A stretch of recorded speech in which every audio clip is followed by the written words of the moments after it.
12월 9일 오늘의 묵상입니다. 오늘 우리가 함께 나눌 하나님 말씀은 예레미야 20장 7절부터 18절까지 말씀입니다. 여호와여, 주께서 나를 권유하심으로 내가 그 권유를 받았사오며 주께서 나보다 강하사 이기셨으므로 내가 조롱거리가 되니 사람마다 종일토록 나를 조롱하나이다. 내가 말할 때마다 외치며 파멸과 멸망을 선포하므로 여호와의 말씀으로 말미암아 내가 종일토록 치욕과 모욕거리가 됨이니이다. 내가 다시는 여호와를 선포하지 아니하며 그의 이름으로 말하지 아니하리라 하면 나의 마음이 불붙는 것 같아서 골수에 사무치니 답답하여 견딜 수 없나이다. 나는 무리의 비방과 사방이 두려워함을 들었나이다. 그들이 이르기를 고소하라, 우리도 고소하리라 하오며 내 친한 벗도 다 내가 실족하기를 기다리며 그가 혹시 유혹을 받게 되면 우리가 그를 이기어 우리 원수를 갚자 하나이다. 그러하오나 여호와는 두려운 용사 같으시며 나와 함께 하심으로 나를 박해하는 자들이 넘어지고 이기지 못할 것이오며 그들은 지혜롭게 행하지 못함으로 큰 치욕을 당하오리니 그 치욕은 길이 있지 못할 것이니이다. 의인을 시험하사 그 패부와 심장을 보시는 만군의 여호와여, 나의 사정을 주께 아뢰었사온즉 주께서 그들에게 보복하심을 나에게 보게 하옵소서. 여호와께 노래하라. 너희는 여호와를 찬양하라. 가난한 자의 생명을 행악자의 손에서 구원하셨음이니라. 내 생일이 저주를 받았더면, 나의 어머니가 나를 낳던 날에 복이 없었더면, 나의 아버지에게 소식을 전하여 이르기를 당신이 득남하였다 하여 아버지를 즐겁게 하던 자가 저주를 받았더면 그 사람은 여호와께서 무너뜨리시고 후회하지 아니하신 성읍같이 되었더면 그가 아침에는 부르짖는 소리, 낮에는 떠드는 소리를 듣게 하였더면 좋을 뻔하였나니 이는 그가 나를 태에서 죽이지 아니하셨으며 나의 어머니를 내 무덤이 되지 않게 하셨으며 그의 배가 부른 채로 항상 잊지 않게 하신 까닭이로다. 어찌하여 내가 태에서 나와서 고생과 슬픔을 보며 나의 날을 부끄러움으로 보내는고 하니라. 아멘. 우리가 하나님을 믿는 이유는 구원의 은혜 때문입니다. 그러나 이 구원은 지금 현실의 고난과 고통을 완전히 제거해주지 않습니다. 이 땅은 아직 완전한 하나님의 나라가 아니기 때문입니다. 따라서 인생을 살며 고난을 겪는 것은 지극히 당연한 일입니다. 오히려 진리가 세상에서 거부를 당하고 핍박을 당하기도 합니다. 예레미야는 하나님의 뜻을 받아 이스라엘의 멸망을 선포했습니다. 이 선포는 이스라엘 민족에게 큰 수치였고 믿을 수 없는 내용이었습니다. 그래서 그는 거짓 선지자, 민족의 반역자, 바벨론의 앞잡이로 매도되었습니다. 그의 친구와 지인들조차도 그를 비난하며 그와의 관계를 끊어버렸습니다.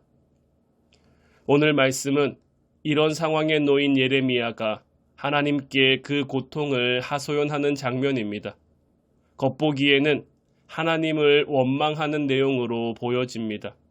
자신의 사명과 출생을 원망하고 있는 듯합니다. 그러나 오늘 말씀은 하나님의 강하심을 높이는 고백입니다.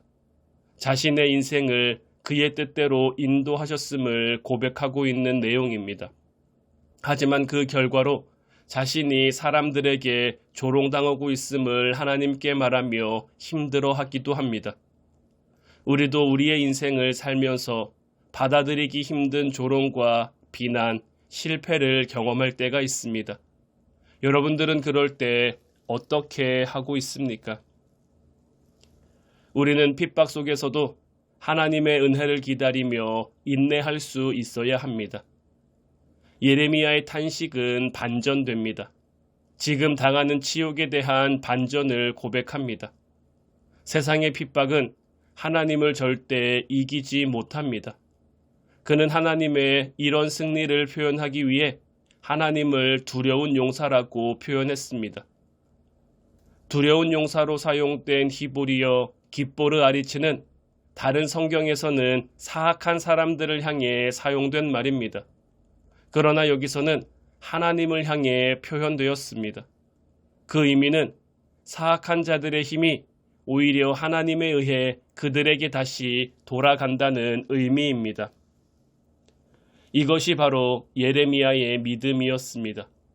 물론 예레미야는 이런 메시지는 사람들에게 전하지 않을 것이라고 말했습니다. 그러나 그 이면에 하나님의 승리를 염두에 두고 있음을 알 수 있습니다. 우리도 세상을 살면서 세상의 요청을 거절해야 할 때가 있습니다. 그러면 세상은 우리를 핍박하기도 하고 우리를 힘들게 하기도 합니다. 그러나 주님께서 우리에게 주시는 은혜는 그런 핍박을 결코 가만히 두지 않습니다. 이와 같은 신뢰가 우리 신앙 안에 자리 잡고 있어야 합니다. 이런 믿음과 신앙이 비록 우리가 고난 중에 고통을 호소할지라도 다시 회복할 수 있도록 합니다. 더 은혜가 되는 것은 성경이 예레미야의 이와 같은 탄식을 굳이 기록하고 있다는 사실입니다. 하나님 입장에서는 성경을 통해 드러내지 않아도 될 내용입니다. 오히려 우리가 겁을 먹고 두려워할 수도 있는 내용이기 때문입니다. 그럼에도 하나님은 이 내용을 기록하게 하셨습니다. 그 이유는 하나님께서 예레미야의 이 탄식을 들었기 때문입니다. 우리 하나님은 고통당하는 자의 신음을 결코 외면하지 않으십니다. 이제 우리도 이와 같은 믿음을 가지고 탄식조차도 하나님 앞에 올려드릴 수 있기를 소망합니다. 그 승리의 하나님이 역사하시기를 소망하고 인내할 수 있도록 도와달라고 오늘도 간절히 기도하는 화운 성도들이 되기를 주님의 이름으로 축원해 드립니다.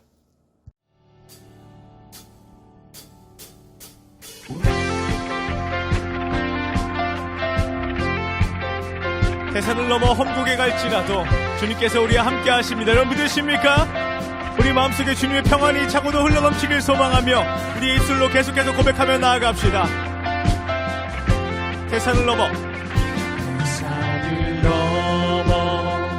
험곡에 가도 빛 가운데로 걸어가면 주께서 항상 지키시기로 약속한 말씀 변치 않네.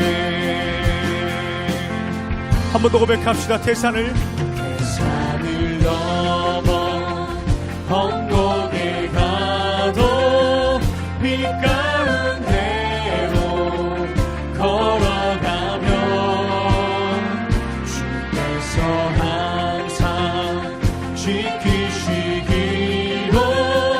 약속한 말씀 변치 않. 하늘의 영광 하늘의 영광 하늘의 영광 나의 맘속에 차고도 넘쳐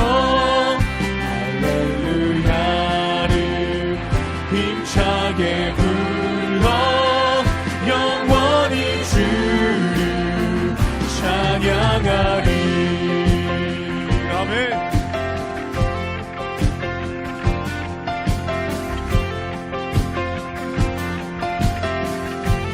캄캄한 밤에 다닐지라도 주께서 나의 길 되시고 아멘. 나에게 밝은 빛이 되시니 길 잃어버린 염려 없는 광명한 그 빛